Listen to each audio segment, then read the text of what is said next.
লব্বাইক আল্লাহুম্মা লব্বাইক লব্বাইক লা শারীকা লাক লব্বাইক। পড়েন না, লব্বাইক আল্লাহুম্মা লব্বাইক লব্বাইক লা শারীকা লাক লব্বাইক ইন্নাল হামদা ওয়ান নি'মাতা লাক ওয়াল মুলক লা শারীকা লাক।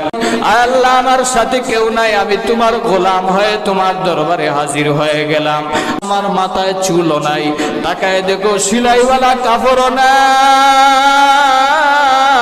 তাকায় দেখো আমার পকেটে টাকাও নাই। ও মাওলা, তাকায় দেখো আমার পরনে স্যান্ডেলও নাই, জুতাও নাই। যেই দিন আমি দুনিয়া থেকে বিদায় নিয়ে চলে যাব, ওই দিন সাদা কাপড়ের কাপড়ে প্যাকেট হয়ে যাব। আল্লাহ গো, আমি তোমার দরবারে গোলামের মতো হাজির হয়ে গেলাম, তুমি আমাকে কবুল করে নাও। আল্লাহ বলেন, লাব্বাইকা আবদি, হে আমার বান্দা, হে আমার বন্ধু, তোমাকে আমি আল্লাহ গ্রহণ করে নিলাম। সুবহানাল্লাহ।